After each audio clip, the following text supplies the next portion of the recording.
রাধে রাধে সবাইকে। আজকে গোপালকে একটু অন্যরকম ভোগ দেবো, কেন কি কাল থেকে বৃষ্টি হচ্ছে, তাই ভাবছি আজ একটু গোপালকে ভালো করে খিচুড়ি করে দেবো আর কিছু ভাজা করে দেবো। তাই প্রথমেই পটল ভাজা করছি। পটল ভাজাটা হচ্ছে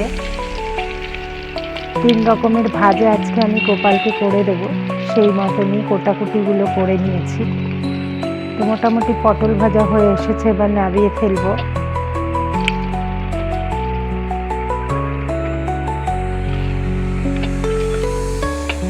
এবারে আমি পটল ভাজা না দিয়ে এর মধ্যে উচ্ছে দিয়ে দিচ্ছি, উচ্ছে ভাজা করব। উচ্ছে ভাজা হয়ে গেলে যে এদিকে খিচুড়ি করার জন্য ডাল আর চাল ধুয়ে ঘি দিয়ে মাখিয়ে রেখেছি। উচ্ছে ভাজাটাও আমার হয়ে গেছে। এবারে আমি ছোট ছোট করে ভেন্ডি কেটেছিলাম, ভেন্ডি কেটে নুন হলুদ মাখিয়ে রেখেছি, সেটাও আমি ভেজে নেব। 3 রকমের ভাজা তাহলে আমার হয়ে যাবে। ভেন্ডি ভাজাটা হয়ে গেলেই আমি খিচুড়িটা করব। আজ আমি একবারেই গোপালকে অন্নভোগ দেওয়ার জন্য, গোপালকে এখনও তুলিনি, ভোগ রান্নাটা করে নিচ্ছি। কেন কি আমি ইন্ডাকশানে গোপালের ভোগটা করি, তো তার জন্য আমি কালকে আমাকে কারেন্টটা ভীষণই জ্বালিয়েছে। ইনভার্টারে ইন্ডাকশানে রান্না করা যায় না, সেই জন্য আমি আগেই ভোগটা করে নিচ্ছি, করে তারপরে আমি আমার গোপালকে তুলব। এই যে 1 ফোড়নে খিচুড়ি রান্না, আমি মশলা প্রথমে কষিয়ে নিয়েছি, তারপরে চাল ডালটা দিয়ে খিচুড়ি রান্না করছি। জল দিয়ে দিলাম, খিচুড়িটা ফুটতে থাকবে, আমি আমার গোপালকে তুলছি। দেখো আমার গোপাল সোনা ঘুমাচ্ছে, এবার আমি গোপালকে তুলব। ততক্ষণে খিচুড়িটা হতে থাকবে।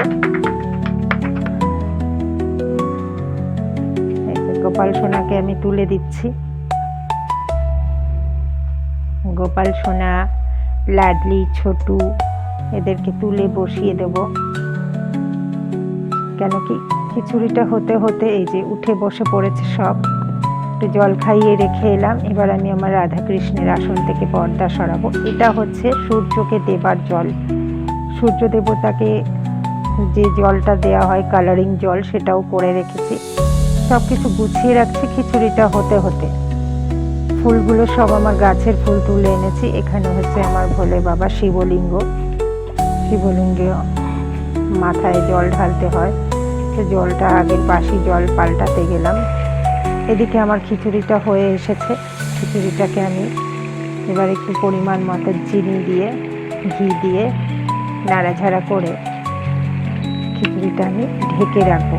ঢেকে রেখে আমি আমার ঠাকুরের আসন রেডি করে আসবো গুছিয়ে, আর আমার গোপাল সোনাকে স্নান করিয়ে জামা প্যান্ট পরিয়ে সাজিয়ে রাখবো। তো খিচুড়িটা আমি আপাতত ঢাকা দিয়ে রাখি। এবার আমি এদিকে রেডি করি। হয়ে গেছে আমার গোপাল সোনাকে স্নান করিয়ে সাজিয়ে গুছিয়ে লাডলিকে গোপাল সোনাকে বসিয়ে দিয়েছি। ভোগও দেওয়া হয়ে গেছে, আমার পুজো হয়ে গেছে। এবার আমি আমার গোপাল সোনাকে মেখে মেখে খাইয়ে দেব।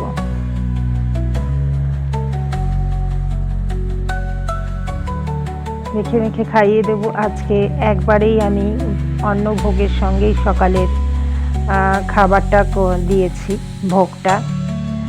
তো গোপালের সামনে প্রতিদিনের মতন আজকেও 3টে বাটিতে লাড্ডু, মাখন সবই দিয়েছি। এদিকে আমার রাধাকৃষ্ণের আসনটা দেখো কত সুন্দর লাগছে। পুজো আমার পুরোপুরি কমপ্লিট হয়ে গেছে। তো আজকের মতন এই পর্যন্ত। রাধে রাধে।